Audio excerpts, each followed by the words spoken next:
एक cough syrup पीने से 16 बच्चों की मौत हो गई। उस मौत का जिम्मेदार कौन? वो डॉक्टर जिसने वो दवा लिखी, वो केमिस्ट जिसने वो दवा बेची, वो कंपनी जिसने वो दवा बनाई, या फिर पूरा का पूरा सिस्टम? वो ड्रम में मिलाते हैं लेबर, मजदूर, अनपढ़। मैंने तो इसमें वर्डिक्ट दे दिया। क्यों दे रहे हो कफ सिरप भाई? खांसी जो है वो एक प्रोटेक्टिव रिफ्लेक्स है, उसको आप रोक क्यों रहे हो? उसके कारण का इलाज करो ना। पेशेंट आ रहा है, सबसे पहले पल्स लेनी है, तुम्हें बीपी लेना है, उसकी हिस्ट्री लेनी है, फैमिली हिस्ट्री लेनी है। आप जब तक डायग्नोज नहीं करोगे तब तक आप नहीं दवा लिख सकते हैं। कहते तो है मरीज छू के देखा तक नहीं, 90,000 के टेस्ट लिख दिया। कुछ केसेस आए ऐसे कि जहां पर एक स्टेंट की जरूरत थी और वहां 3 लगा दिए गए। एक आर्टरी जो 50% से कम ब्लॉक है उसमें भी डाल दिया तो वो भी नाजायज बात। जैसे किसी ने कहा हेडेक है, आज का डॉक्टर फट से लिख देगा 30 सेकंड के बाद जाइए MRI करा करिए। 8,000 रुपए का टेस्ट लिख दिया हमने 8 सेकंड में। सेंधा नमक में सोडियम कम होता है, पोटेशियम ज़्यादा होता है। आजकल हमारी किडनीज इतनी ओवरलोडेड हैं कि ज़्यादा पोटेशियम से किडनीज को नुकसान हो रहा है। कुछ लोगों का ये भी मानना होता है कि हमें पास वाले केमिस्ट की दवा इतनी फायदा कर जाती है जितनी डॉक्टर की लिखी हुई दवा फायदा नहीं करती। वो पता नहीं कौन सी दवा दे देते हैं। वो स्टीरॉयड दे देते हैं। 3 फॉर्मर प्रेसिडेंट के डॉक्टर रहे, एक फॉर्मर प्राइम मिनिस्टर के डॉक्टर रहे, तो सबसे ज्यादा हेल्थ को लेके कौन अवेयर और सेंसिटिव था? ये मैंने अभी तक किसी पॉडकास्ट में नहीं बताया, आज बता रहा हूँ आपसे। जैसे प्रणब मुखर्जी साहब सुबह गर्मी हो जाड़ा हो जल्दी उठते थे, 4 किलोमीटर वॉक करते थे, मुगल गार्डन के 4 चक्कर लगाते थे। मैं वीपी सिंह जी के बता देता हूँ। मैं एक बार मेयो क्लिनिक में उनका डायलिसिस चल रहा था एंड ही पॉप्ड ऑफ।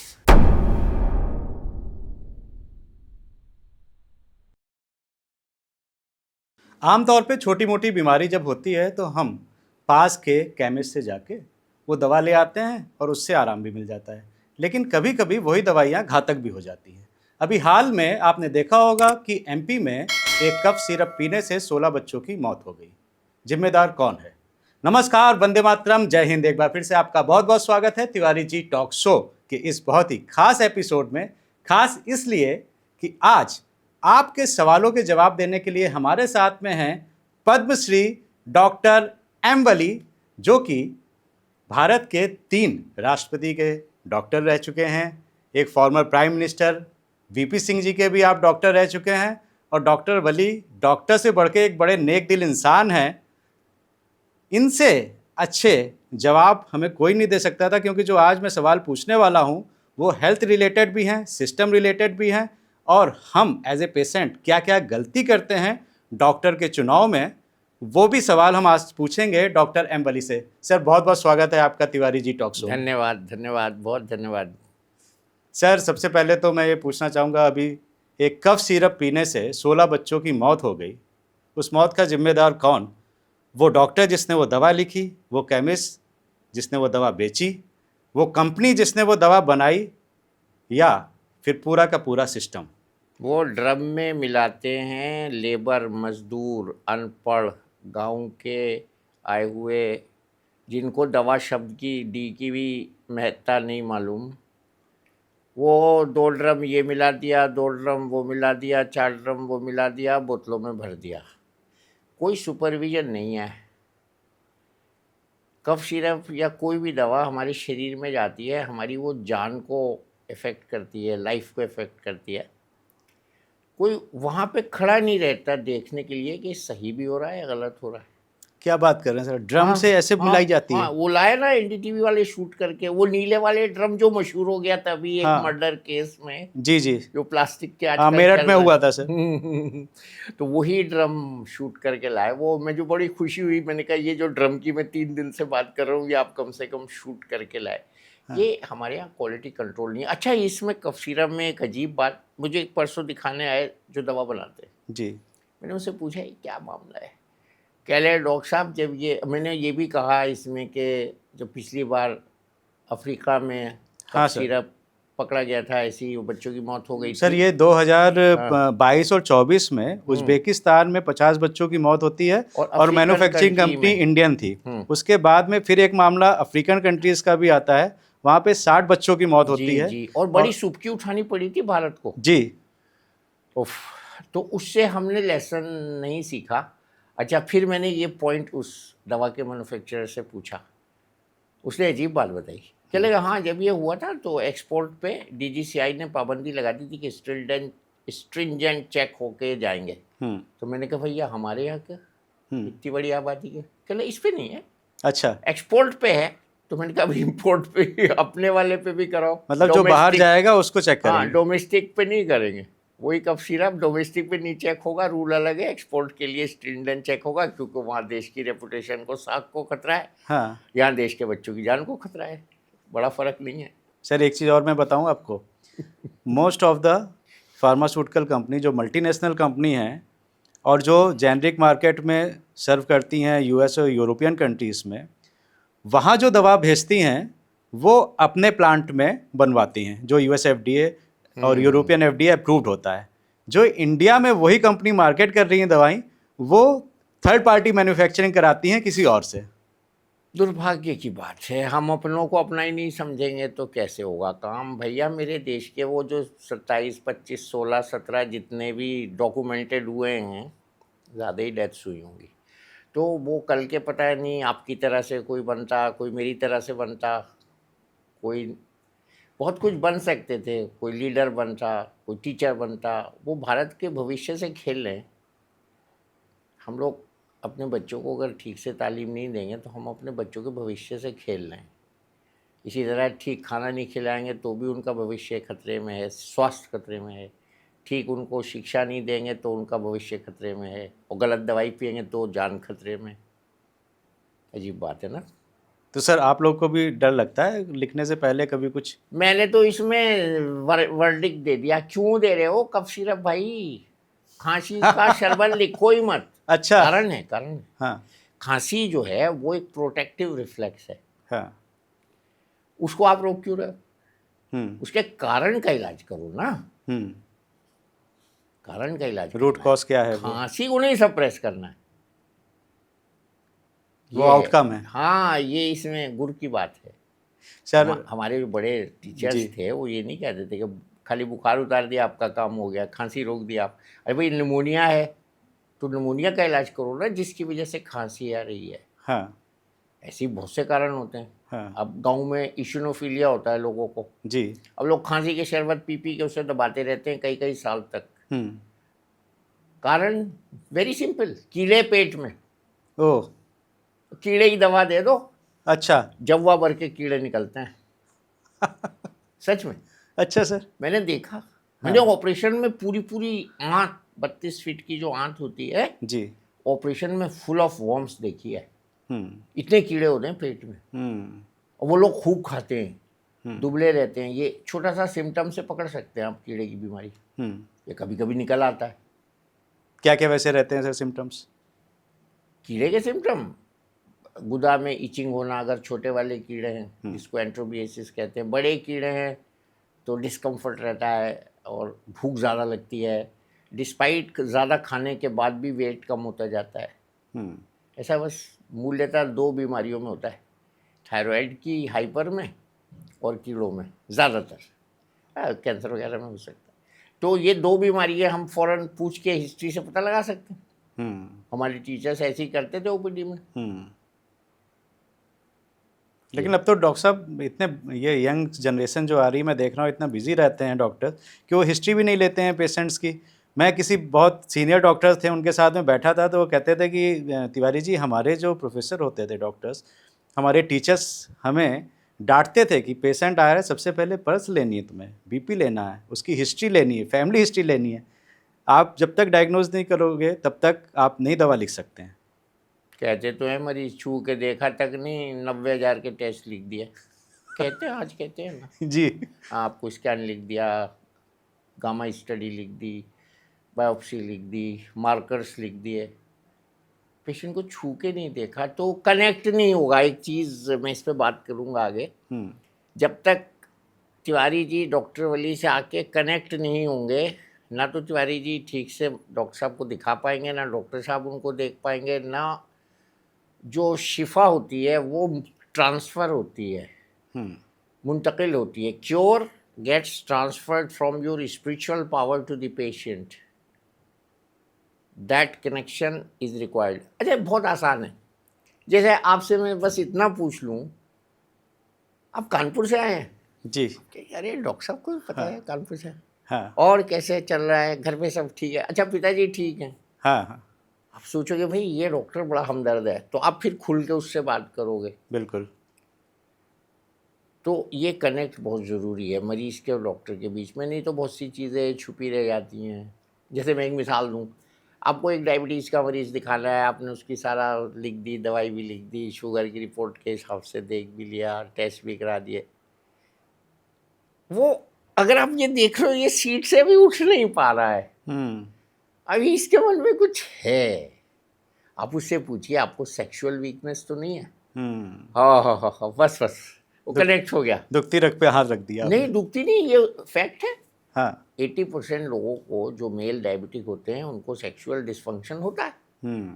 अब वो पहली बार डॉक्टर से मिलता है तो शायद नहीं बता पाता है, या इतना सोचता है जी। कि फ्रैंक नहीं होता, या 4-5 लोग बैठे होते हैं डॉक्टर के चेम्बर में तो खुल के बात नहीं होती। तो ये ज़रूरी है कि आप उससे पूछिए।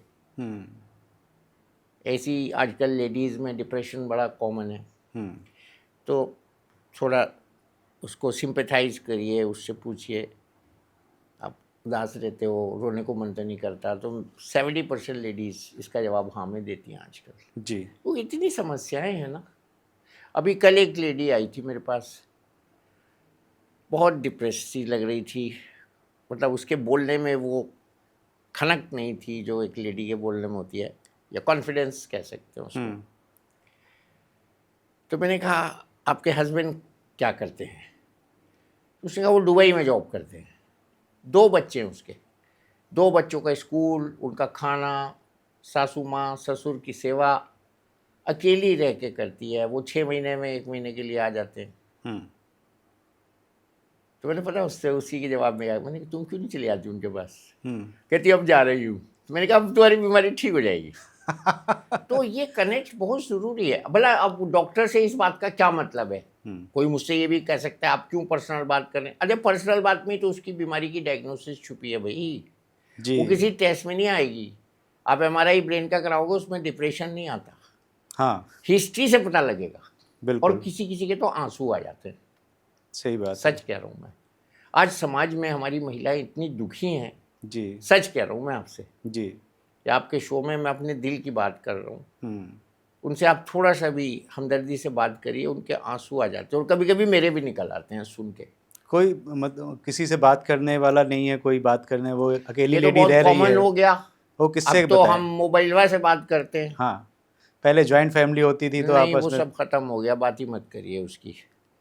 अभी मैं सुबह देख रहा था जापान में लोग बात ही नहीं करते एक दूसरे से, ट्रेन में जा रहे हैं चुप जा रहे हैं बिल्कुल, बल्कि वहाँ इंसेंटिव मिलता है, शादी करो, बच्चे पैदा करो। जी आबादी ऑस्ट्रेलिया में भी आबादी नहीं है। हाँ बहुत सी कंट्रीज ऐसी हैं जहाँ पे लोग शादी नहीं करते, जी। तो सुखी कैसे रहेंगे?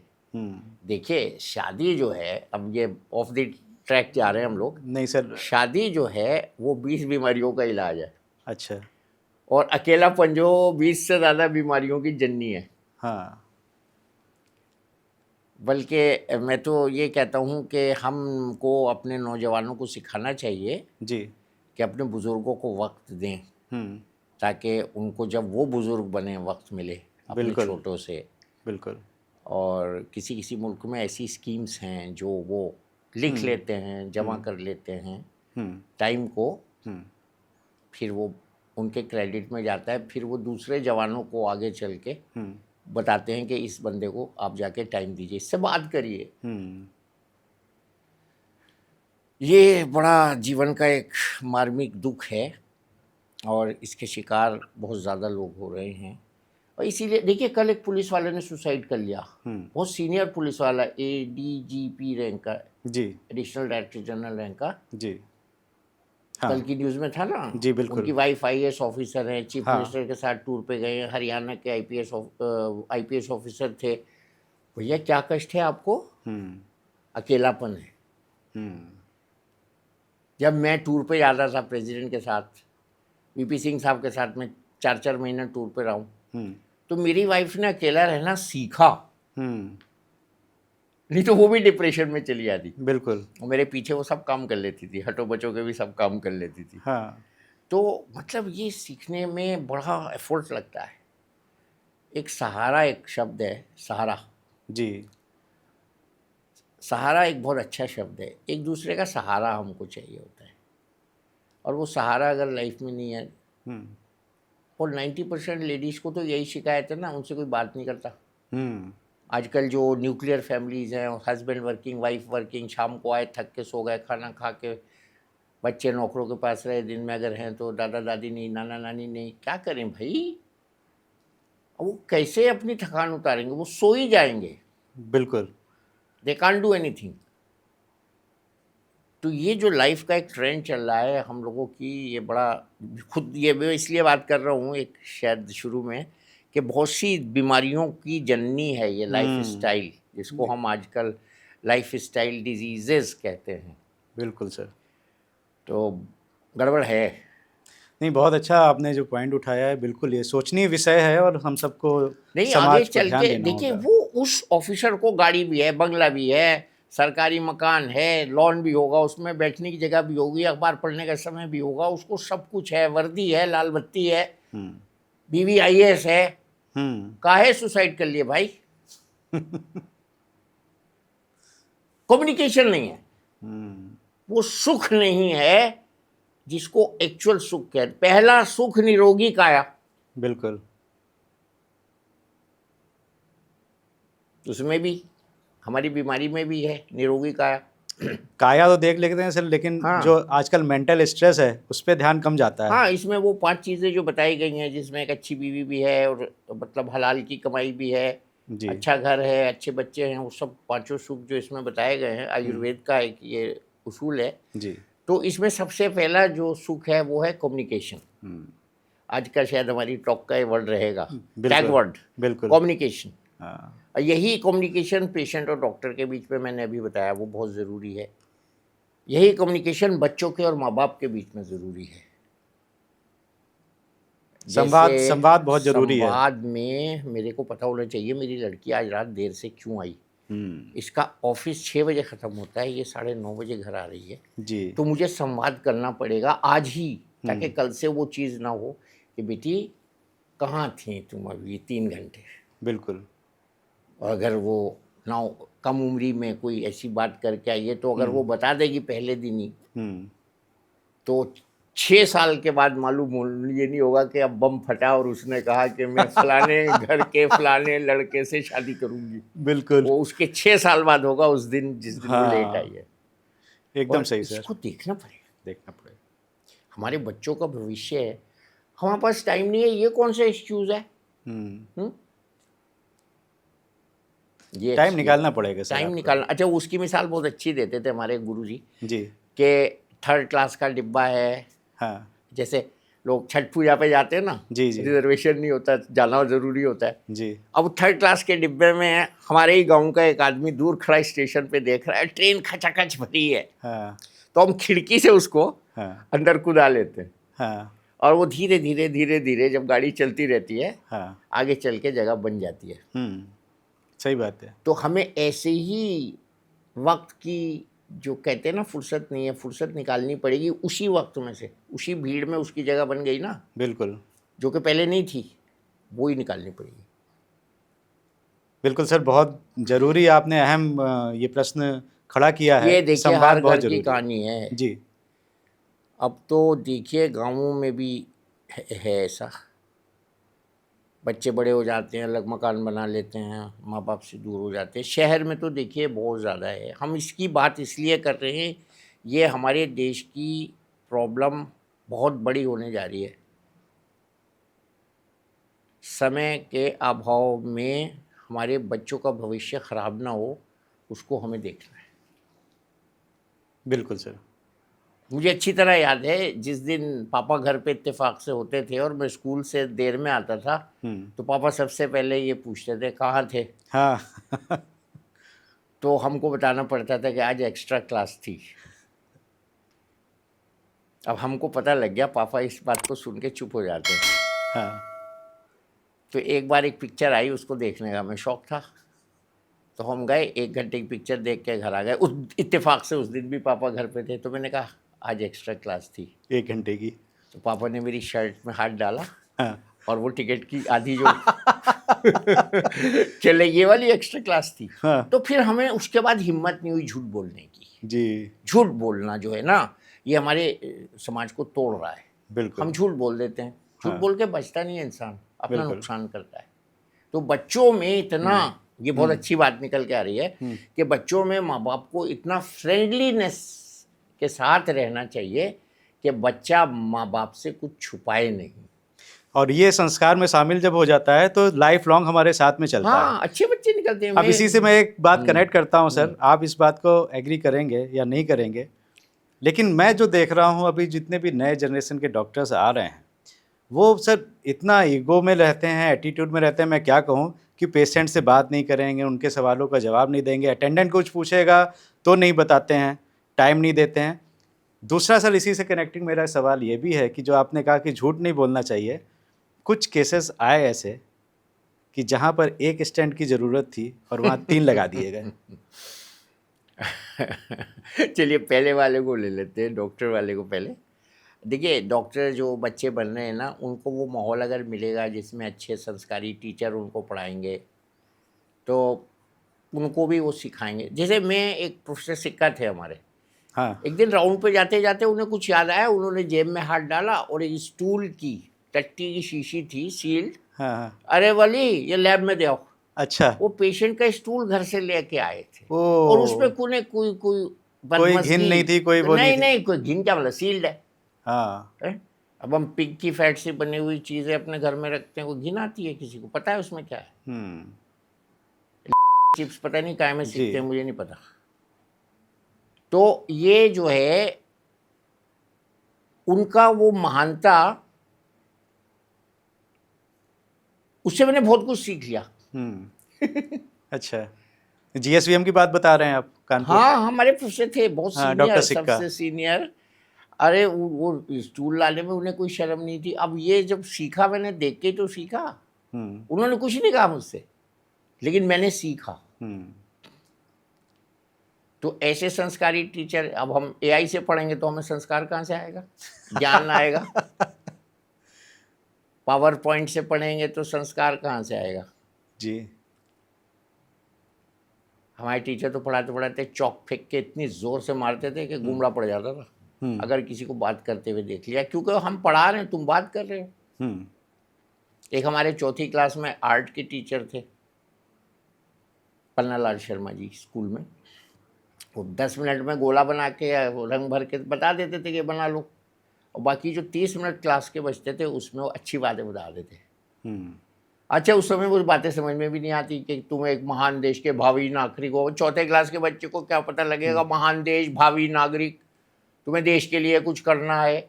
लेकिन वो घुट्टी में मिल जाता था बचपन में, वो महान देश, भावी नागरिक, देश के लिए कुछ करना है, सच बोलना है, अच्छा आचरण रखना है। तख्ती पे लिखवाया जाता था, सदा सच बोलो, प्रातः सवेरे उठो।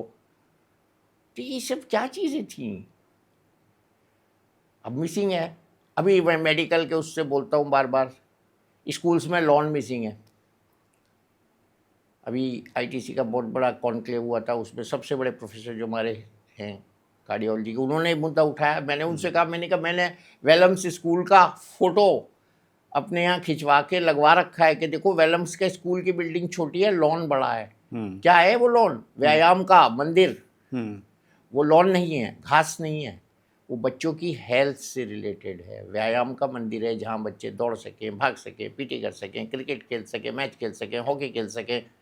हम लोग अपने स्कूलों में पाटेका खेलते थे, गेंद तड़ी खेलते थे, तू चल मैं आया खेलते थे, कोड़ा चवाल शाही खेलते थे, बित्ती खेलते थे।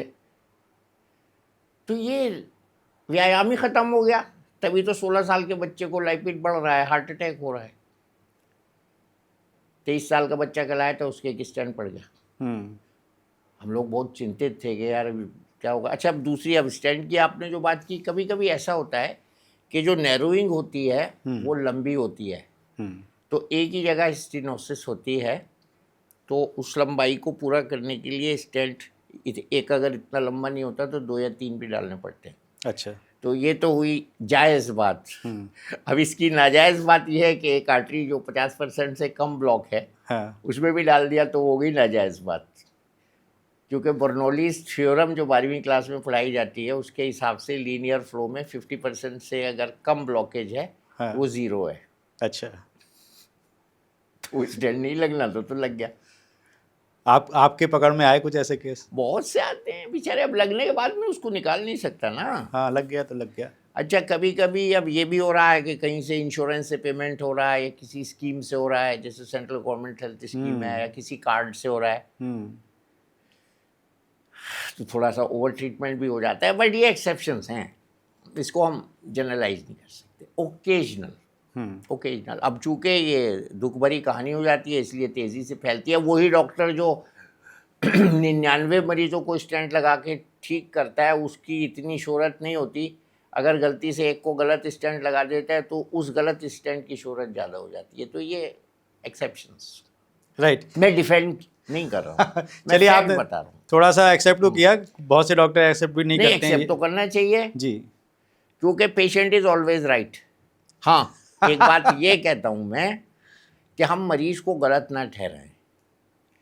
जिस बीमारी को या जिस बीमारी का वो भुक्त भोगी है वो उसको राउंड दी क्लॉक फील कर रहा है, हम 10 मिनट चैम्बर में उससे बात करके उसको देख के हम उस बीमारी को ना महसूस कर सकते हैं, ना उसकी पीड़ा को महसूस कर सकते हैं, ना उसकी पूरी जो चक्र है, उसका साइकिल है, उस कष्ट का, ना हम उसको महसूस कर सकते हैं। तो पेशेंट इज़ ऑलवेज राइट। हमारी प्रॉब्लम ये, हम पेशेंट की हिस्ट्री नहीं सुनते। अच्छा, बीसी रॉय कैसे बन गए? एमआरआई तो नहीं होता था जब उनके ज़माने में। वो मेरे मरीज की हिस्ट्री सुनते थे ध्यान से, जो आप अभी बात कर रहे थे ना। तो ध्यान से हिस्ट्री सुनने में मैं ये दावे के साथ कहता हूँ कि 60 से 80% तक बीमारी हमारे समझ में आ सकती है जी। जैसे किसी ने कहा हेडेक है, मैं आपको मिसाल दे रहा हूँ। आज का डॉक्टर फट से लिख देगा 30 सेकंड के बाद जाइए एमआरआई करा करिए। बिल्कुल। अबे ये क्या बात, 8,000 रुपये का टेस्ट लिख दिया हमने 8 सेकंड में। उससे पूछो आधे सर में है या पूरे सर में है। आधे सर में है तो माइग्रेन हो गया, आगे सर में है तो रिफ्रैक्टरी एरर हो गया, पढ़ने पे ज़्यादा है तो रिफ्रैक्टरी एरर हो गया, शाम को ज़्यादा है तो साइनस हो गया कंजेशन, पीछे के हिस्से में ज़्यादा है तो ऑक्सीपिटल हेडेक विजुअल कारणों से भी होता है। अगर हेडेक के साथ उल्टी आ रही है तो ब्रेन ट्यूमर हो सकता है। हेडेक के साथ चक्कर आ रहा है तो कैरोटिड ऑब्स्ट्रक्शन हो सकता है। हेडेक के साथ झंझनाहट होती है तो फिर टेम्पोरल एरिया का ट्यूमर हो सकता है। हेडेक के साथ ब्लैकआउट हो रहा है तो फिर उसको वैस्कुलर डिजीज़ हो सकती है, हाइपोटेंशन हो सकता है, या आजकल लोग सेंधा नमक बहुत खा रहे हैं, लो सोडियम हो सकता है। हाँ, ये भी एक विवाद का विषय बन गया। ये सर अच्छा, हम बात आपने छेड़ करेंगे, दिया। हम सेना बात नमक करेंगे। पे बड़ा वो आ रहा है। हम बात करेंगे। तो ये हेडेक में आपका एमआरआई बच गया। अब पहले आप क्लिनिकल डायग्नोसिस करेंगे। खांसी में है, बलगम आ रहा है, इन्फेक्शन हो गया, बलगम के साथ खून आ रहा है, हार्ट में मरमर है, माइट्रल वेल्व डिजीज़ हो गई, वेरी कॉमन। बलगम के साथ खून आ रहा है, सुबह को ज़्यादा बलगम आ रहा है, टीबी हो गई। ये बड़ी कॉमन हिस्ट्रीज होती थी हमारे यहाँ, और 90% में ये ठीक होती थी। या कैंसर होता था, टीबी नहीं होती थी। तो जी, ये क्लिनिकल मेडिसिन से बीसी रॉय बने। बिल्कुल सर। और उनके जो हमारे टीचर्स थे, सीनियर्स थे, वो भी बीसी रॉय लाइक थे। अब नहीं है वो बात।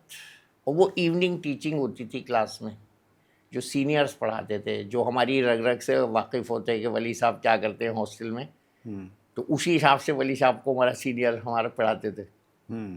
तो वो होती थी घुट्टी में मिला के पिलाना, जिसको कहते हैं, वो घुट्टी में मेडिसिन घुसा देते थे सीनियर्स। टीचर्स तो लेक्चर में लेते थे, मॉर्निंग क्लिनिक्स में पढ़ाते थे, लेकिन वो जो घुट्टी में मिला के पढ़ाते थे वो हमारे इमीडिएट सीनियर, जो इवनिंग टीचिंग होती थी वार्ड के अंदर, पेशेंट के चारों तरफ गोला बना के बैठते थे। अच्छा। तो दैट वाज रियल टीचिंग। अब वो मिसिंग है, अब वो नहीं हो रही।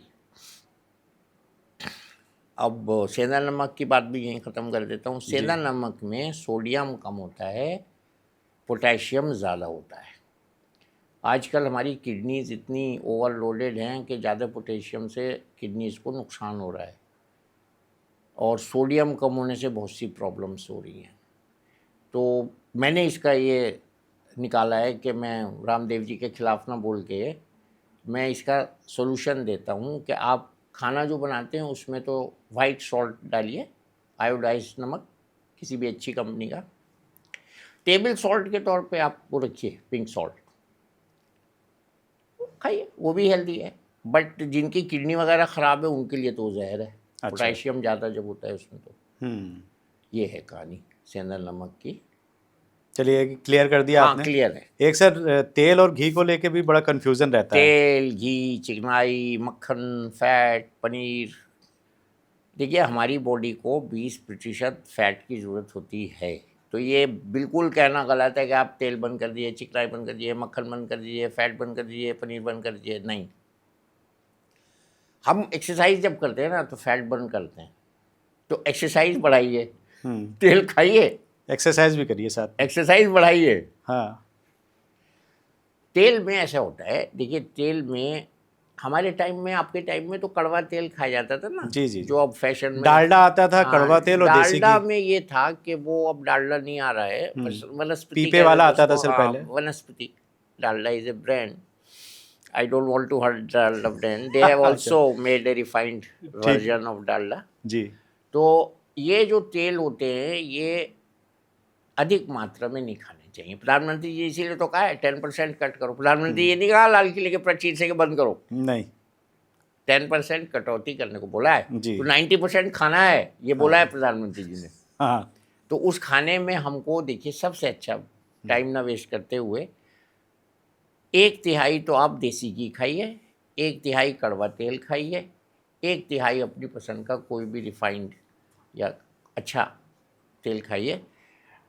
अब तेल का मसला क्या है, ओफो, लोग नहीं जानना चाहते। पका पका के पका देते हैं उसको। जो हलवाई सुबह कढ़ाई में समोसे बनाना शुरू करता है उस वक्त वो तेल बहुत बढ़िया होता है। 11 बजे उसमें ट्रांसफैट बन जाते हैं 20%, 2 बजे बन जाते हैं उसमें 40%, और शाम को 6 बजे जब हम चाय के टाइम पे लेने जाते हैं ट्रांसफैट होता है 80%। समोसे शाम को ही आते हैं। हाँ वही बता रहा हूँ ना, सुबह में जब वो तेल कढ़ाई में गया उस समय ट्रांसफैट नहीं था, पकते पकते वो तेल काला भी हो जाता है। अब लोग जहालत में कहते थे मोबिल में समोसे बना रहा है, अबे मोबिल में कैसे बन जाएगा समोसा? अरे भाई वही तेल जो तुम्हारा अच्छा वाला तेल था उसी को काला कर दिया पका पका के, वो मोबिल बन गया। अरे वो मोबिल से भी खराब बन गया। वो तो ट्रांसफैट सीधा कॉर्नरी आर्टरी में जाके हमला करता है ना, खा जाता है। ये सर घर के किचन में भी होता है कि हमारी जो महिलाएं हैं, रखना नहीं चाहिए, एक बार तेल पका के उसको डिस्कार्ड कर दे। वो लालच में आ जाती हैं। उतना ही तेल लीजिए ना जितनी तेल में पूरी पूरी बन जाए, अगले दिन के लिए अगला तेल गर्म कीजिए। वो कहती हैं पूड़ियाँ बनाई है, इतना तेल है तो उसको बाकी बचा हुआ रख दो, वो तो खराब हो गया, दोबारा यूज़ नहीं करना चाहिए। हाँ ओलिव ऑयल के साथ भी ये है, बहुत कम लोगों को मालूम है कि olive oil should be used as it is कच्चा। उसको पकाने से उसका जो सारे बेनिफिट्स हैं वो ख़त्म हो जाते हैं। अच्छा। Virgin olive oil should B use like, अच्छा कोकोनट ऑयल भी होता है, साउथ में यूज होता है, बहुत अच्छा तेल है। Coconut oil is the only triglyceride जो बच्चा पचा सकता है, न्यूबॉर्न। तो कोकोनट ऑयल भी बहुत अच्छा है, तिल का तेल बहुत अच्छा है, सरसों का तो है ही। तो क्या मुसीबत है, इन तेलों में पकाएं ना। तेल बदनाम है, तेल की क्वांटिटी बदनाम होनी चाहिए, कितना तेल हम खा रहे हैं। मैं आपको सही बता रहा हूँ, अगर हम देसी घी लगा के रोटी खाते हैं तो उसका ग्लाइसीमिक इंडेक्स कम हो जाता है। अमेरिका में कैलिफोर्निया में अभी रिसर्च हुई है, और कोई डॉक्टर नहीं बताएगा घी लगा के रोटी खाओ। हाँ, नहीं बताते। अरे डरा देंगे। हाँ। अरे नहीं खाओ, पुराने ज़माने से जो चीज़ें बनी हुई हैं। आज सुबह मैं घर में अपनी वाइफ से यही बात कर रहा था कि पुरानी जो उसूल हैं ये सब परखे हुए आदिकाल से बने हुए उसूल हैं। We have to study them कि क्यों बने, बजाय इसके कि नहीं ये गलत है। गलत क्यों है? आपको 20% फैट चाहिए, अगर आपके घर में दूध की मलाई से निकला हुआ घी है वो 200% प्योर है, हम्म तो एग मार्क भी डबल एग मार्क है, हम्म क्योंकि घर की बालाई से निकला हुआ घी है। हम्म उसको फीकिए नहीं, खाइए।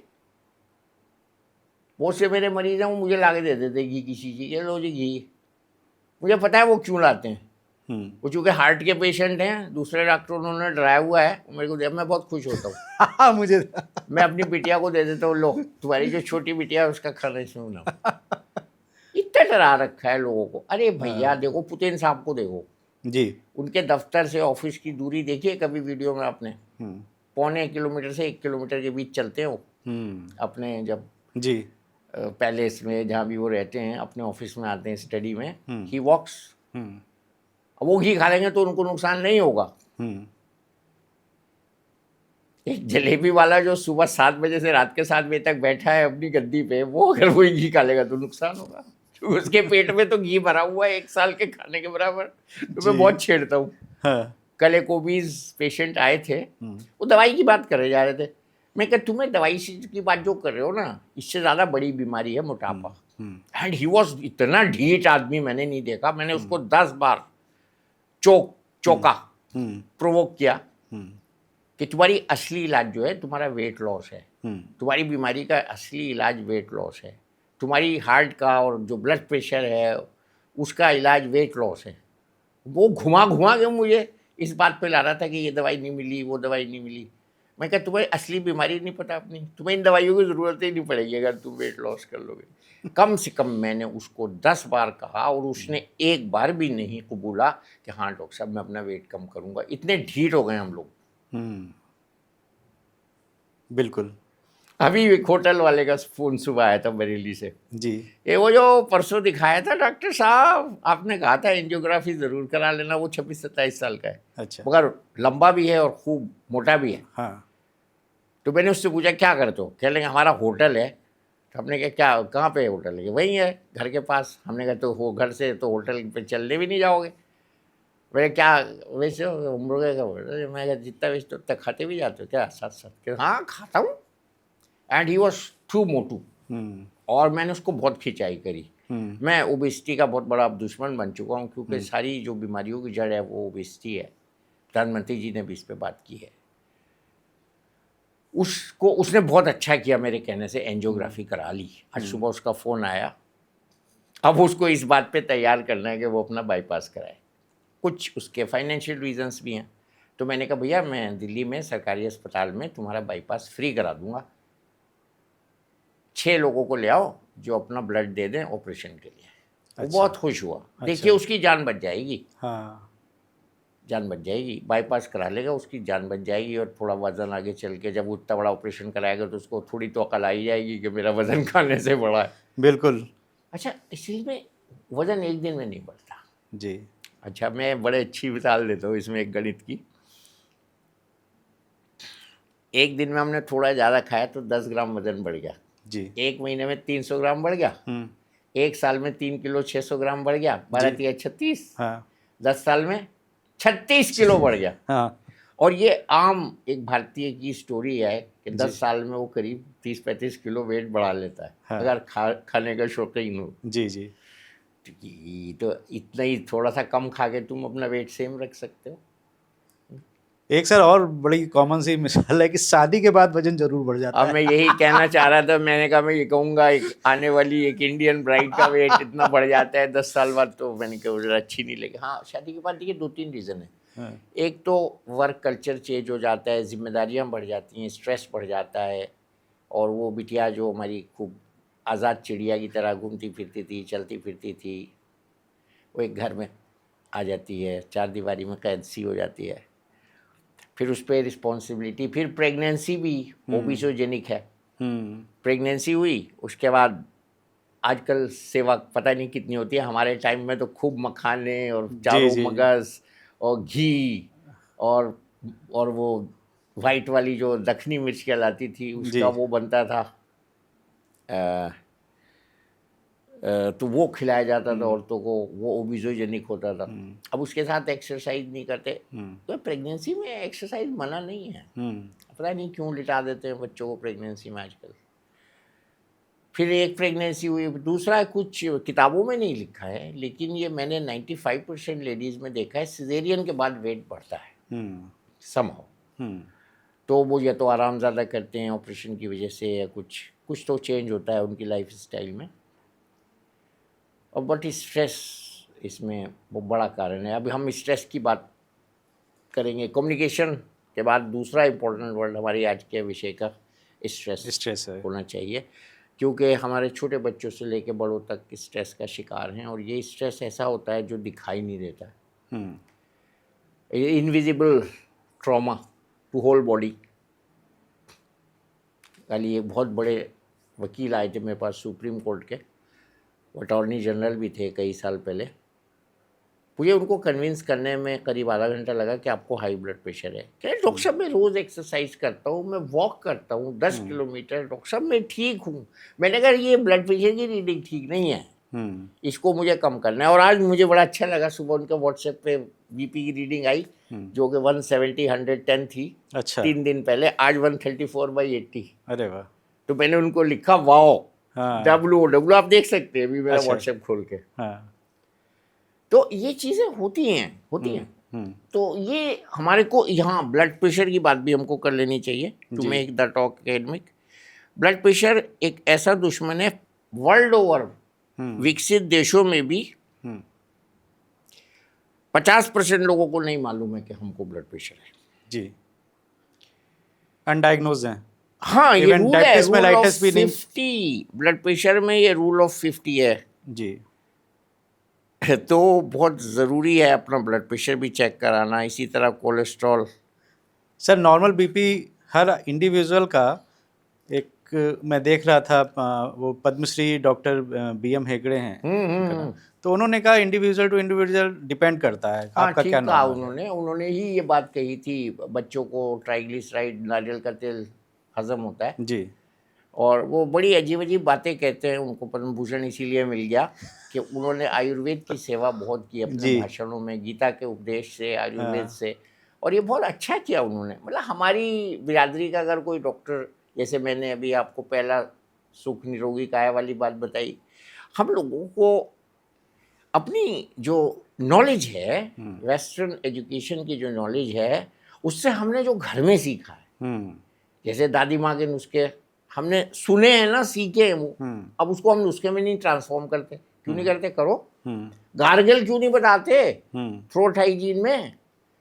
गार्गल जो है बहुत सी बीमारियों का इलाज है जी, क्योंकि थ्रोट कुल्ला करके आगे का पोर्शन साफ होता है, पीछे का कुल्ला को गार्गल कहते हैं, करारा। उससे वो जीवाणु साफ होते हैं जो हमारे हार्ट तक, किडनी तक, ब्रेन तक, वेसल्स तक, हार्ट के वेल्व तक जा सकते हैं, जिसको हम स्ट्रेप्टोकोकस कहते हैं। तो डेली अगर सुबह उठ के और सोने से पहले अगर हम गार्गल कर लें तो ये भी 50-60% रोगों से हमको रोक सकता है। बहुत बड़ा ये हाइजीन है। अच्छा सर, दिस इज हाइजीन। सबसे गंदी कैविटी, गुदा से, एनस से भी गंदी कैविटी ह्यूमन माउथ है। ये हमारे डेंटिस्ट्री के लेक्चर में पहले सेंटेंस बताया था हमारे डेंटल टीचर थे डॉक्टर प्रधान, कि ये oral cavity is the filthiest cavity in the body. उसको वॉश नहीं करेंगे। ये जो लोगों के मुंह से बदबू आती क्या है? This is halitosis. या तो ये अंदर से आती है, फेफड़े से कोई बीमारी की वजह से, जो कि बहुत सीरियस हो सकती है, या नॉर्मली मसूड़ों के चारों तरफ पेरिजिंजिवाइटिस रहती है, और गले में टॉन्सिल्स का इन्फेक्शन हो सकता है, और दूसरे। तो मैं आज बड़ी जनरल सी बात कर रहा हूँ, बहुत अच्छा लग रहा है कि हमें हाइजीन पर बहुत ध्यान देना। नाखून नहीं काट रहे बच्चे, बोल लो क्या मुसीबत है भाई। लड़कियां नाखून क्यों बढ़ा रही हो? आर्टिफिशियल नेल लगा लो ना, नाखून काटो। आर्टिफिशियल नेल बहुत बड़ा बिजनेस है, वो कर लो, नेल आर्ट करा लो उस पर। आप कुछ भी अपनी पसंद का डिज़ाइन, कलर्स। अभी मैं एक बहुत बड़े सैलून में गया था एक दिन, उसमें 56, 57, 58, 100 कलर्स के नेल पेंट्स थे। भाई I thought it is a good idea. भाई खुशी के लिए अपने नेल पे जब कोई फंक्शन हो, असली वाला नेल काटो, वहां मैल, कीड़े, कीटाणु नहीं जमा होने दो। अगर एक्सपेरिमेंट करना है अपने नेल के नीचे से लो स्क्रैपिंग, माइक्रोस्कोप में देख लो जाके कितनी गंदी चीज़ है उसमें, फंगस भी मिलेगा, जीवाणु भी मिलेंगे उसमें, बहुत सी चीज़ें मिलेंगी, मैल मैल मैल तो मिलेगा ही मिलेगा ना। बिल्कुल, बड़ा अच्छा लग रहा है सर आज पॉडकास्ट हमारा जो है आप हाँ, वैसे हम लोग सर आपसे के पूछते बाल से लेके नाखून तक की बात कर रहे हैं। इतनी अच्छी बाल- अच्छी बातें बता रहे हैं हाँ, सर। बाल गंजे हो रहे हैं लोग, क्यों हो रहे हैं? हाँ। स्ट्रेस से हो रहे हैं, फंगस से हो रहे हैं। हम्म, तो एंटी फंगल ट्रीटमेंट दीजिए। हमारे टाइम में रीठा होता था, जी, रीठे से शैम्पू बनता था, क्या झाग होता था उसमें, हाँ, कमाल का। अब ये शैम्पू सब केमिकल्स, हम्म, खैर लगाओ, वॉश कर लो, धो तो बाल 6-6, 7-7, 15-15 दिन लोग बाल नहीं धोते हैं, हाँ, टाइम ही नहीं है सर की सेवा करने का। उस चक्कर में लड़की अपने बाल कटवा देती हैं।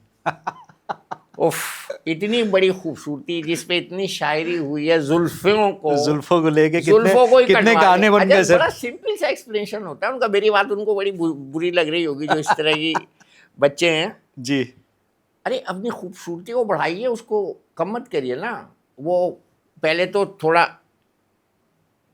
एंड्स, स्प्लिट एंड्स ठीक होते हैं फर्स्ट टाइम पार्लर में, वो बराबर कर शॉर्ट दिए। नहीं करते। जी, जी, फिर वो शीशे में 4-5 तरह के स्टाइल्स उनको करके दिखाते हैं, हाँ, वो फिर रेजर कट हो जाता है।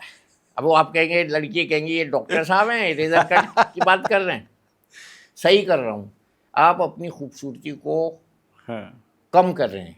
हम्म, और इस आलस में कि अब हमारे बाल छोटे हो गए, मैनेजेबल हो गए, आप अपने सर की जो स्कैल्प है उसको बीमार कर रहे हैं। हम्म, फिर आप कॉस्मेटोलॉजिस्ट के पास जा रहे हैं, मेरे बाल कम हो गए, उसके बाद आप हेयर ट्रांसप्लांट करा रहे हैं। तो मैं तो इसका सोल्यूशन बता रहा हूँ, नारियल का तेल लगा के सो, सुबह अच्छे से बाल धो, सवेरे उठो। हाँ, हाँ, आजकल टाइम नहीं है ना, टाइम इसलिए नहीं वो है ये सर, सब मेजर्स करते हैं। फिर वो रेजर कट होता है, फिर वो क्रू कट हो जाता है लास्ट में, बॉब कट, क्रू कट तक मुझे आ लग जाता रहा है अच्छे अच्छे कमेंट आएंगे सर इस है। आएंगे पॉडकास्ट आएंगे, आने चाहिए। हम क्यों अपने जिस्म से खेल रहे हैं भाई? जी, नाखून काटने की चीज़ है, हम्म, उसको हम बढ़ा रहे हैं। बाल ग्रो करने की चीज़ है, उसको हम कटवा रहे हैं। आए कमेंट, आई विल रिप्लाई। अच्छा, ये बात सही नहीं है कि जुल्फों पे कितनी शायरी है, बिल्कुल। कविताएं हैं, कितने गाने बने हैं सर। लंबे बाल मोहम्मद खूबसूरती। रफ़ी ने अच्छा, आप ये जी, बताइए, लंबे बाल खूबसूरती की निशानी नहीं है, बहुत हैं सर, घने बाल खूबसूरती की निशानी नहीं बिल्कुल है, बिल्कुल हैं, घने बाल और घटा पे शायरी नहीं है। बिल्कुल सर। तो क्यों हम अपनी बच्चों की खूबसूरती कम करा रहे हैं? और 80% वही लड़के बाल कटवाती है जिनके बाल घने होते हैं, क्योंकि उनका एक्सप्लेनेशन है। मैंने पूछा, लड़कियों से पूछता हूँ मैं, why you have cut your beautiful hair, and they tell me sir manage नहीं होता, we are working class, how to manage. So भैया, जिस भगवान ने, खुदा ने, ईश्वर ने बाल दिए, उन्होंने उसका मैनेजमेंट भी कहीं ना कहीं बताया होगा। जी डॉक्टर साहब ने भी बता दिया, वो भी आप कर सकते हैं। हाँ, फंगस से बाल गिरते हैं, बालों को भी तो न्यूट्रिशन चाहिए ना। जी, जी। स्ट्रेस से बाल गिरते हैं। फंगस भी सर स्ट्रेस से ही होती है, जो हाँ, रूसी हो फंगस जाती तो है, ऊपर हवा में है ना, गंदगी। डैंड्रफ हो जाती है उसकी अच्छा, वजह इसका से। एक मैं ये भी कहता हूँ बच्चों से कि अपना पिलो कवर जो है 2 दिन 3 दिन के बाद चेंज कर दो, अच्छा, और बेड को कवर रखिए, ताकि रात को जब आप बेड को लेटने के लिए तैयार करें तो उस बेड पे ये सब गंदगी ना हो, डस्ट ना हो, फंगस ना हो, बैक्टीरिया ना हो। तो ये सब हाइजीन से, हमारी जो सेहत है, अब तीसरा टैग वर्ड निकाल रहा हूँ मैं, वो हाइजीन से जुड़ी है। जी, सफाई, सफाई का ध्यान रखते थे ना पहले लोग, अब रखते ही नहीं। मेरी वाइफ कई घरों में जाके देखती है कि बेड बना हुआ नहीं है, क्योंकि वर्किंग क्लास। तो वो ये कहती है कि आप जब उठते हो तभी बेड बना लो ना, टाइडी तो रखो। जब आप टाइडी रखोगे तो यहाँ से भी मन सुखी रहेगा, स्ट्रेस नहीं होगा। अब सब ऐसे ही छोड़ के जा रहे हो, नाश्ता भी नहीं करके जा रहे हो, रात को 2 बजे तक फ़ोन पे थे, सुबह आँख नहीं खुली, देर से उठते चले गए भूखे। तो क्या करोगे आप? काम जो कर रहे हो उसमें भी क्या आउटपुट होगा आपका? क्या आपका उसमें क्वालिटी होगी? क्या उसका बॉस कितना प्रसन्न होगा आपके घटिया काम से? फिर आप रोते हो नौकरी से निकाल दिया। आजकल 30-40% को नौकरी से निकाल दिया जाता है। उसके 2 कारण है मेनली। या तो वो छुट्टियाँ ज़्यादा लेते हैं, या उससे कम में दूसरा आदमी लाइन में खड़ा है। जी बिल्कुल कई बच्चों के साथ ऐसा हो रहा है बिल्कुल। कि वो 80,000 में काम कर रहे हैं और दूसरा HR के पास सेम क्वालिफिकेशन का कैंडिडेट जो है वो 60,000 में आने को तैयार है। हम्म, उसके 2 साल बाद उसी क्वालिफिकेशन का आदमी 40,000 में आने को तैयार है। तो ये बड़ा फ्रस्ट्रेटिंग है। बिल्कुल। बच्चों के पास जॉब्स नहीं है, हम्म, फ्रस्ट्रेटिंग तो है सर, ये माहौल तो आ रहा है हाँ, इंडिया मेहनत में। भी, अब वो और बच्चे कहते हैं हम मेहनत करके क्या करें। लेकिन सर दोनों तरफ से है। अभी हाँ। एम्प्लॉय भी जो है ना, आप देखेंगे जो आपने बताया 80,000 वाला है, उसको 85 मिलेंगे ना, वो छोड़ देते हैं। पहले के समय में, आपके समय में, इवन हम लोगों के समय में भी ये था कि एक जुड़ाव रहता था अपनी ऑर्गेनाइजेशन से। आप जहाँ जॉब कर रहे हैं तो एक इमोशनल टच भी हो जाता था। अरे हमने 300 रुपये से सर्विस शुरू करी थी। हाँ 600 रुपये हाउस जॉब में मिलते थे, जी 900 रुपये रेजिडेंसी में मिलते थे। सरकारी नौकरी 700-1300 के स्केल में क्लास 1 गजेटेड ऑफिसर की शुरू करी थी। जी अब स्टेज इतने बढ़ गए हैं, फिर भी बरकत नहीं है। जी हमारे खर्चे ऐसे ही बढ़ गए। बिल्कुल। चलिए सर, एक सवाल मैं और बहुत ज़रूरी है आपसे पूछना कि हमें जब भी छोटी मोटी बीमारी होती है तो हम जाके पास में जो केमिस्ट होता है उससे जाके हम दवा ले आते हैं। कुछ लोगों का ये भी मानना होता है कि हमें पास वाले केमिस्ट की दवा इतनी फ़ायदा कर जाती है जितनी डॉक्टर की लिखी हुई दवा फ़ायदा नहीं करती है। वो पता नहीं कौन सी दवा दे देते हैं। तो ये आप जरा मैं सा आपके मन को रीड कर गया, वो स्टीरॉयड दे देते हैं। और गली का डॉक्टर भी बहुत मशहूर होता है। जी अरे वहाँ गए थे MBBS डॉक्टर के पास, 6 दिन तक दवाई खाई, कुछ नहीं हुआ, इसकी एक खुराक से ही फायदा हो गया। जी बड़ी अच्छी रेपुटेशन होती है उनकी गली के डॉक्टरों की। बिल्कुल। वो काम भी करते हैं, ऐसा नहीं है। They are our primary care attendants. भाई घाव हो जाएगा तो पट्टी तो वही करेगा ना, कहा जाएगा बिल्कुल गाँव का बच्चा जिला अस्पताल, तो तब तक तो ब्लीडिंग हो गई, जान चली। मैं अप्रिशिएट करता हूँ उसको, but at the same time उनको ये बताया नहीं गया है, उनको ये बताया नहीं गया है, सिखाया नहीं गया है कि आप इंडिस्क्रिमिनेट यूज़ ऑफ स्टेरॉयड मत करिए। उन्होंने, अभी आपने एक झोला छाप आदमी का इंटरव्यू देखा होगा जो बहुत वायरल हुआ था। उसने बताया हमारे पास 5 दवाई होती है, हाँ वो दे देते हैं। हाँ, एक स्टेरॉयड होता है, ये होता है, ये होता है, ये होता है, ये होता हाँ है। जी जी तो स्टेरॉयड का उसको फायदा पता है, नुकसान नहीं पता है। ये अज्ञानता है, ये कोई पाप नहीं है। दिस इज आवर फॉल्ट कि हमारे बच्चे पढ़ पढ़ के तो बाहर चले गए। पिछले 4-5 दशकों में ऐसा हुआ ना, जो बच्चे अच्छे क्वालिफाइड थे, टॉपर्स थे, वो सब बाहर चले गए। मेरी तरह का कोई एक आध बेवकूफ़ रह गया इंडिया में जिसको पद्मश्री मिल गया। हाँ मिलना चाहिए, अच्छी बात है। तो मुझसे मेरे बड़े ने किसी ने कहा था कि तुम बाहर मत जाओ। मैंने उनकी बात मानी और मैं नहीं गया, and I have no regrets.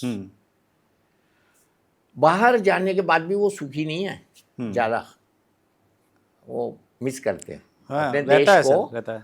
लेकिन ये बात आगे चली गई, दूसरी तरफ बाहर चले गए तो जो यहाँ रह गए उसमें डॉक्टरों की कमी तो है हमारे देश में, ये तो स्टैटिस्टिक्स सबको पता है। बिल्कुल। अब गांव में, गलियों में, मोहल्लों में जो डॉक्टर्स हैं उनमें भी अब अच्छे डॉक्टर बैठ रहे हैं। BIMS, BUMS, आयुर्वेदाचार्य और आयुष मंत्रालय बहुत काम कर रहा है इस पे, मैं बिल्कुल बैलेंस बात करता हूँ। लेकिन जो आपकी बात है ना, वो तुरंत फायदे वाली और अच्छी दवाई वाली, वो स्टेरॉयड ही होती है सबसे पॉइजनस और सबसे अच्छी दवा। एलोपैथी में सबसे बड़ा अमृत भी स्टेरॉयड है और सबसे बड़ा विष भी स्टेरॉयड है। तो सर मैं चाहूँगा, आज आप जो व्यूवर्स हैं देख रहे हैं, मैं नाम नहीं ले सकता हूँ, लेकिन अगर आप उन स्टेरॉइड्स के नाम लेके बता दें जो केमिस्ट दे देते हैं, बड़े आम, बुखार हुआ, कुछ भी हुआ, सर्दी खांसी हुआ, और लोग उसको सुबह शाम खाते हैं, उनको डोज भी नहीं पता। तो एक मैसेज आप केमिस्ट को भी दे दें, और जो लोग दवा खाते हैं। बात उससे आगे चली गई है, अब तो ऑनलाइन केमिस्ट आ गया। अब तो जाने की भी जरूरत नहीं, घर से फोन करो और दवाई हाजिर। बिल्कुल। तो बात बहुत आगे बढ़ गई है। तो केमिस्ट के लिए ये मैसेज है, देखिए आप डिस्करेज करिए। अगर पेशेंट आपसे दवाई पूछा, आप भी फंस सकते हो। मुझसे भी, ये तो कोविड के बाद हो गया, हमारे तो गुरुओं ने शिक्षा दी थी, फ़ोन पे कोई मरीज़ दिखाए, दवाई पूछे, बिल्कुल मत दो। कोविड के बाद ये बहुत ज़्यादा हो गया शुरू। तो अगर किसी को छाती का दर्द है और आपने फ़ोन पे उसको दवाई बता के दे दी, या उसके अटेंडेंट को आपने दवाई दे दी दर्द की, और रात को हार्ट अटैक से मर गया तो आप फंसेंगे। हमसे भी ये गलती होती है कि गैस की दवा दे के पेशेंट को सोचते हैं और फिर अगले 2 घंटे बाद उसका ईसीजी में आता है हार्ट अटैक हुआ है।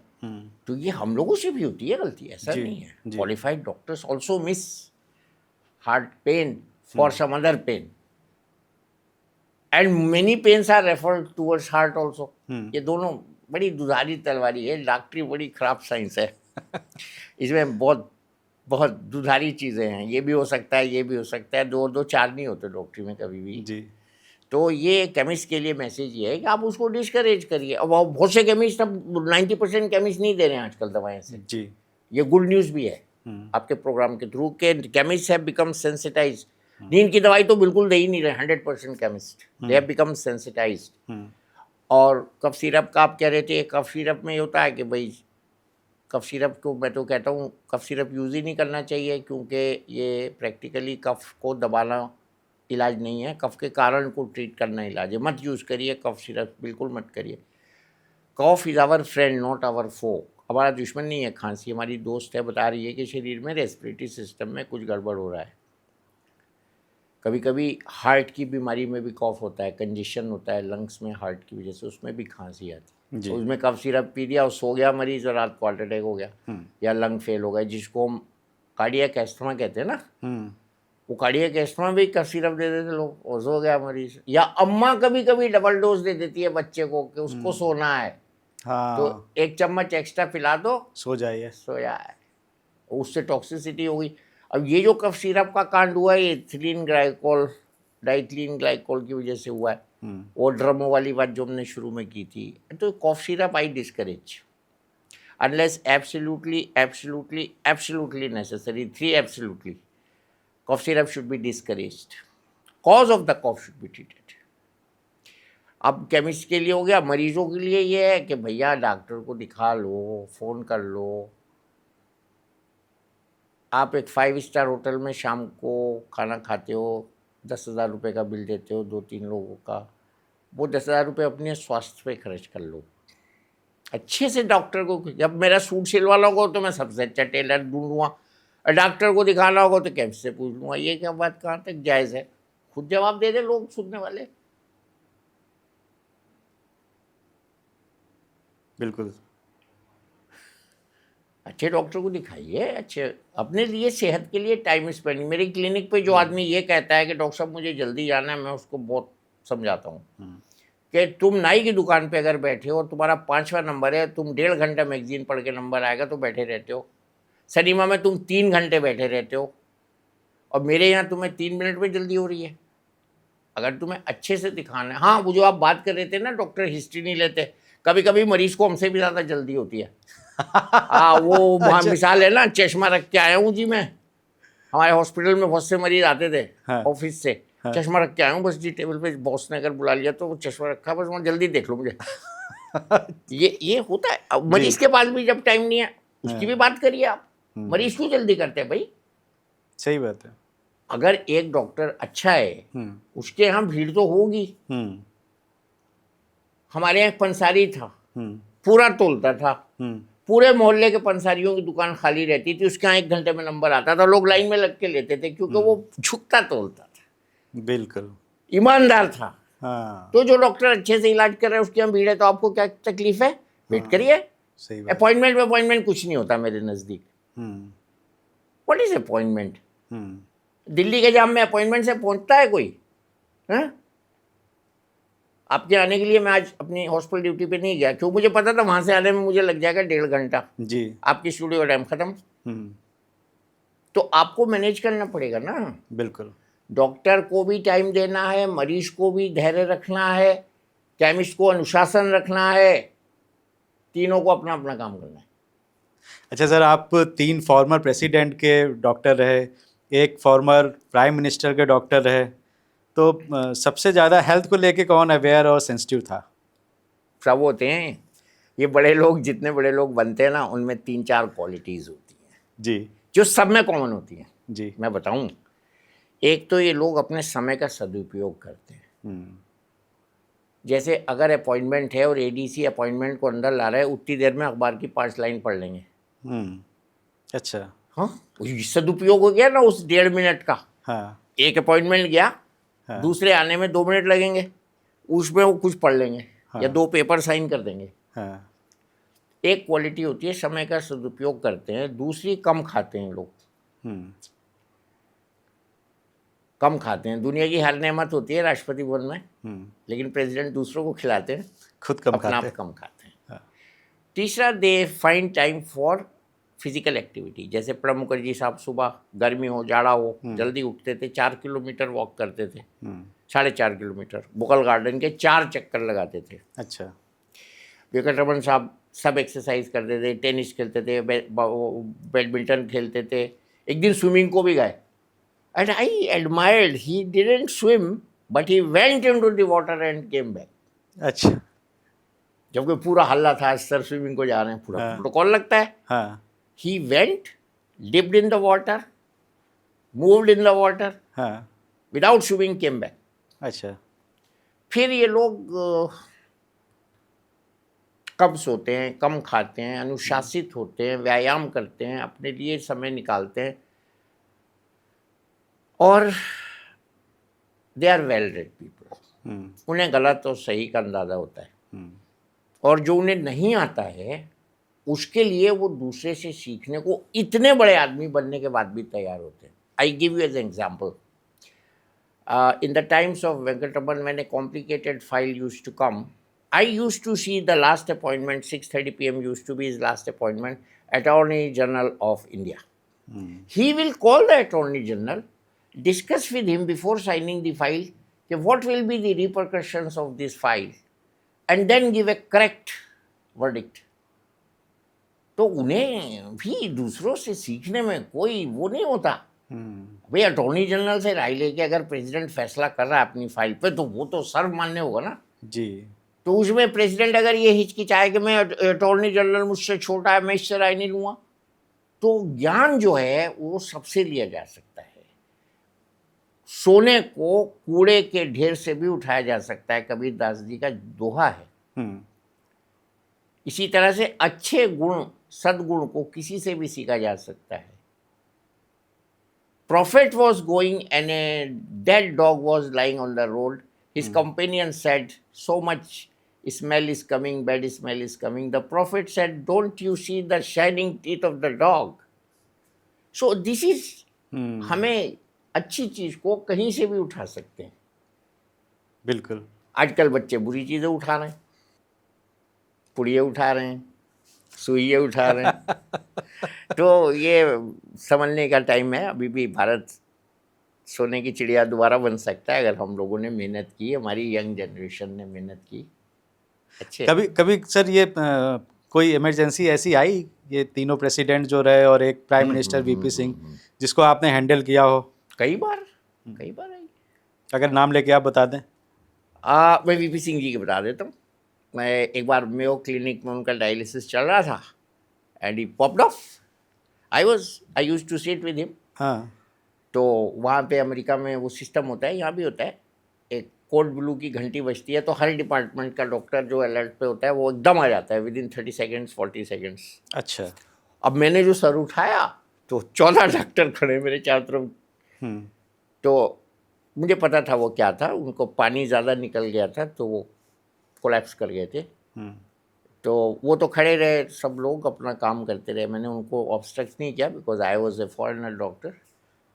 आई could not have said no to them, they are doing their job. But मैंने नर्स से कहा, ये जो फ्लूइड चल रहा है इनका, इसको सुपर फास्ट कर दीजिए। And with in 7 minutes 6 minutes he got up. तब तक वो रिपोर्ट आई, सब ठीक आया, वो चल के गए। फिर एक तो कभी ये भी हुआ, और होती रहती थी इमरजेंसी स्टोर राष्ट्रपति भवन में। एक बार शंकर दयाल शर्मा साहब ने वो खा ली थी रखी हुई चाट गलती से। अच्छा। वो जो दुलत की चाट होती है, उनको डायरिया हो गया था। अब हम बड़े परेशान। अच्छा। अगले दिन फॉरेन ट्रैवल। हाँ। खैर मैनेज हो जाता है। हाँ। जैसे ही जो उनको हार्ट अटैक आया, उस दिन 2 चक्कर लगा के वो थक गए थे। जिस दिन हार्ट अटैक आया प्रणब मुखर्जी साहब को, तो वो भी ऐसे ही लगा जैसे गैस का अटैक है। But I did not leave the place short of ECG, और फर्स्ट ECG भी नॉर्मल आया, and I was waiting for echo. In the meantime, we arranged him to take to the army hospital. Within 25 minutes उनकी angiography हो गई, stent लग गया। अच्छा। Because उस दिन सेकंड सैटरडे था, रोड्स खाली थी और हमने कार के अलर्ट किया हुआ था सुबह से ही। तो ऐसी इमरजेंसीज के लिए हमें तैयार रहना होता है 24 घंटे, कुछ भी हो सकता है। एक बार वो आए थे नेल्सन मंडेला, उनका ब्लड प्रेशर बढ़ गया, उनका ट्रैवल था 6 घंटे के बाद, तो मुझे बुलाया गया। चीफ ऑफ प्रोटोकॉल ने कहा his travel should not be miss, तो मैंने उनको दवाई वाई दे के BP ठीक करने की कोशिश की, ठीक हो गया, चले गए। He wrote a very good letter to me, I have that letter. अच्छा। The ministry of external affairs wrote an appreciation for me. ऐसी कई फॉरेन डिग्निटीज भी आते हैं तो होता है, तो ये राष्ट्रपति भवन में होता रहता है। अब हमें कहीं बताने की इजाज़त नहीं होती इसकी, और वो चीज़ें बहुत पुरानी हो गई, इसलिए जिक्र के तौर पे कह दिया। तो इमरजेंसी तो हर सांस में हो सकती है, हमें राउंड द क्लॉक प्रिपेयर रहना होता है। अगर डॉक्टरी का प्रोफेशन 9 to 5 वाला नहीं है। You are doctor when you are sleeping, you are doctor when you are awake. मेरी बीवी की डिलीवरी के समय, ये मैंने अभी तक किसी पॉडकास्ट में नहीं बताया है, आज बता रहा हूँ आपसे। मुझे कॉल आया मेरे एक धार्मिक गुरु का, रात के 2 बजे, my wife is delivering baby and I had to be with her. वो 2 बजे वाले कॉल पे मैं उसको छोड़ के उसी अवस्था में अपनी कॉल अटेंड करने गया, अपने गुरुजी की वाइफ को देखने गया, इतना साहस करके। वो तो खैर डेथ बेड पे थी, चली गई, लेकिन उसका अच्छा नतीजा ये हुआ कि जिस डॉक्टर के अंडर में वो एडमिट थी, उस डॉक्टर की जो बहू थी अपनी, उसको डिलीवरी का वो आ गया पेन, और I left and that doctor came in. अच्छा। तो ये ऊपर वाले से सब कंट्रोल होता है ना। तो अगर मैं वहाँ खड़ा रहता, मैं क्या करता है डिलीवरी में, नर्सिंग करती, वो डॉक्टर ही आ गई। तो ऐसी चीज़ें कुछ स्पिरिचुअल होती हैं जो हो जाती है हमारी लाइफ में, और हमको अगर बाद में सोचते हैं तो उसका एहसास होता है। अगर ये ना होता तो क्या होता। जैसे मैं अगर फॉरेन चला जाता तो शायद यू टर्न पे कहीं मेरी गाड़ी में झटका लग के मेरे को डेथ हो जाती, सर्वाइकल इंजरी हो जाती। एक मेरा दोस्त ऐसी था, वो बाहर गया था, वो खड़ा था गाड़ी पे, यू टर्न का वेट कर रहा था, और पीछे से एक गाड़ी आई, उससे टक्कर आई, और वहीं वो गाड़ी भी खड़ी रही, वो भी खड़ा रहा, बैठा रहा, और वहीं पे सडन डेथ हो गई। तो हमें किसी चीज़ का अफसोस नहीं करना चाहिए। मैं यहाँ ये बात इसलिए कह रहा हूँ कि हमें किसी चीज़ का लाइफ में अफसोस नहीं करना चाहिए, आगे की सुधि लेनी चाहिए। वो कहे ना, दुआ बीती ताई बिसारी दे, आगे की सुधि ले। अब हमें क्या करना है, कल क्या करना है, कल का देश क्या होगा, कल का भविष्य क्या होगा, उसके बारे में सोचना है। जो हो चुका उसको क्यों गड़े मुर्दे उखाड़ रहे हैं हम लोग, पता नहीं। इसमें 50% टाइम लोग अपना बर्बाद कर देते हैं। ये अच्छी बात नहीं है। डॉक्टर साहब, अभी मैं जब इस एपिसोड के लिए कुछ रिसर्च कर रहा था तो मुझे पता चला कि भारत में 36,000 फार्मास्यूटिकल कंपनीज हैं जो ऑपरेट कर रही हैं, और अगर जो फ्रेंचाइज बेस पे काम कर रहे हैं या थर्ड पार्टी काम कर रहे हैं वो इंक्लूड नहीं है इसमें। वो कर लें अगर इंक्लूड तो बहुत बड़े पैमाने पे आंकड़ा पहुंच जाएगा, ये करीब लाखों में कंपनीज पहुंच जाएंगी। मैं आपसे पूछना ये चाहता हूं कि आपने बहुत पुराना समय भी देखा और आज के समय भी देख रहे हैं, तो क्या डॉक्टर्स के भी हाथ कांपते हैं नई कंपनी की दवा लिखने में? हाँ, डॉक्टर तक तो वो जब तक आती है तो कंपनियों की बात आप कर रहे थे, इतने बड़े मेरे महान देश में जो तादाद आप बता रहे हैं वो तो बहुत कम है, इससे भी ज़्यादा होनी चाहिए थी, तभी क्वालिटी कंट्रोल होता है जो हमने बोला था ना जी।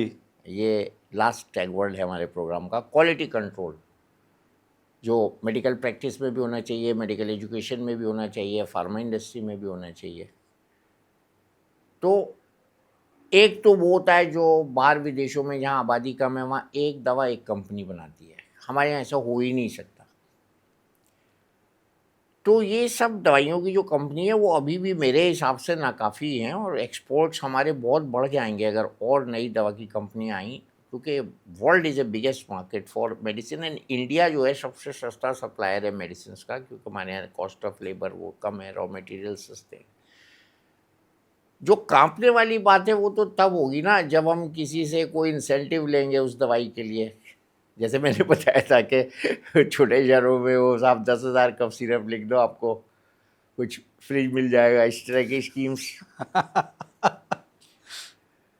मेरे पास भी एक कंपनी आई थी वॉशिंग मशीन का ऑफर लेके, मैंने डांट दिया था उसको। हाँ। वो डांट मुझे अभी तक याद है, ज़्यादा ही डांट दिया था। जी। तो ऐसा कुछ नहीं है, हाथ कामने दीजिए। हम अभी मैं इसको वन वर्ड आंसर में कर दूं, ईमानदारी से, निष्ठा से, अपने ज्ञान और विवेक से अगर मैं कोई काम कर रहा हूं तो वो सही होगा। अगर उसमें ज़रा भी बेईमानी आ जाएगी तो उसमें खोट आ जाएगा। बस इसका यही उत्तर है कि हम अपने ज्ञान और विवेक से, जब हम कलम से अपनी दवाई लिख रहे हों, हमको कई चीज़ें देखनी होती हैं। अच्छी कंपनी की हो, मरीज़ उसको अफोर्ड कर सके, उसकी जेब का हमें ध्यान हो, कितना अमीर है कितना गरीब है उसका ध्यान हो। खा भी पाएगा नहीं महंगी कैप्सूल इतनी जो मैं लिख रहा हूँ, सस्ती को ले लिख दूँ। तो ये हाथ वाथ कांपने वाली बात ठीक है, वो उसको मैं कहता हूँ सेल्फ ऑडिट करिए। सेल्फ ऑडिट कि मैं जो जजमेंट्स में लिखा होता है ना, मैं अपने ज्ञान और विवेक से, उसमें सबूत वबूत नहीं होता है, अपने ज्ञान और विवेक से ये जजमेंट प्रोनाउंस कर रहा हूँ। कोर्ट के जजमेंट मैंने अपने पापा के पढ़े हैं, तो उसमें यही दो वर्ड होते हैं, ज्ञान और विवेक। To best of my knowledge and judgement. Evidence based तो सारा डिस्कशन होता है, बट जजमेंट की लाइन में ये वर्ड होता है ज्ञान और विवेक। तो मेरा भी ज्ञान और विवेक जो उस समय कह रहा है आपके लिए दूसरा लिखते समय, मैं उसके हिसाब से करूँगा, तो I will deliver the best. चलिए डॉक्टर साहब, एक लास्ट सवाल मैं ले लेता हूँ। एक हाइपोथेटिकल क्वेश्चन आपसे पूछते हैं।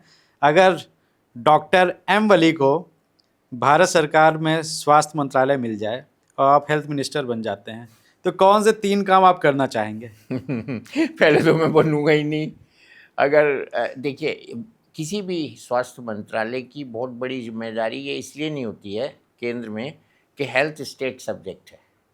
तो सबसे पहले तो मैं उन स्टेट हेल्थ मिनिस्टर्स को सेंसिटाइज करूंगा कि अपना दायित्व जो है, कर्तव्य जो है, अच्छे से निभाएं। और दूसरा, मैं एक चीज़ में विश्वास करता हूँ कि जनमानस से जुड़कर जो हमें उनकी कष्टों का, बीमारियों का, उनकी तकलीफ़ का, उनकी गुर्बत का एहसास होता है, वो वाला काम हमारे सभी लोग जो कुर्सियों पे बैठे हैं वो जब करेंगे, या थोड़ा सा भी करेंगे, 1% भी, तो they will realise the true picture कि हमारे देश में ज़मीनी हकीकत क्या है, और वो they will deliver their best. और थर्ड ये है कि हमारे यहाँ एक लोगों को ये कहने की बीमारी है कि हमारे यहाँ इलाज बहुत महंगा है, दवाएं बहुत महंगी हैं। अभी उन्होंने, नड्डा साहब ने जब स्टैंड को कट डाउन किया था ना कीमत को, एबट वाले मैदान छोड़ के भाग गए। हाँ। कि हम नहीं करेंगे। हाँ। तो जो भी दवाएं हैं, क्वालिटी को मेंटेन करते हुए उनके रेट, और हर आदमी को एक कवर होना चाहिए। जैसे CGHS का बहुत बड़ा कवर है भारत सरकार के, केंद्र सरकार के एम्प्लॉयज़ को, स्टेट गवर्नमेंट का है। तो कम से कम जो प्रधानमंत्री जी ने किया है, जो हो रहा है आयुष्मान PMJ योजना, इससे ज़्यादा से ज़्यादा लोग कवर हो जाएं तो शायद देश में। और सबसे बड़ा तो हेल्थ मिनिस्ट्री के अंडर में ये मिलावट वाला डिपार्टमेंट कहीं से आना चाहिए। ये सब चीज़ों की जननी है। हमारे यहाँ फूड एडल्ट्रेशन कहते हैं इसको, वो डिपार्टमेंट अलग है। तो ये स्वास्थ्य से जुड़ा मुद्दा है। चलिए डॉक्टर साहब, इतनी बातें करी, मेरे आपसे बात करने का और मन कर रहा है, और एक सवाल के बाद एक और सवाल आ जाता है। तो एक सवाल और आ गया मेरे मन में, आप इजाज़त दें तो पूछ लेता हूँ। हालांकि मैं लास्ट क्वेश्चन पूछ चुका हूँ आपसे। ये आपने क्वालिटी कंट्रोल की बात करी, और प्रधानमंत्री जी बहुत अच्छा कार्य कर रहे हैं, वो भी आपने बताया। तो इस सरकार ने एक बहुत अच्छी योजना जन औषधि केंद्र यानी कि जेनरिक मेडिसिन की भी चालू करी थी। जेनरिक मेडिसिन को लेके डॉक्टर्स का सवाल ये रहता है कि हमें वो क्वालिटी नहीं मिलती है जो ब्रांडेड मेडिसिन में मिलती है। वही कंपनियां बना रही हैं जेनरिक मेडिसिन को, बड़ी बड़ी कंपनियों को दिया गया है। अब जेनरिक मेडिसिन को केमिस्ट धूप में रख दे और बढ़िया कंपनी मेडिसिन को छाया में रख दे तो क्वालिटी ख़राब हो जाएगी।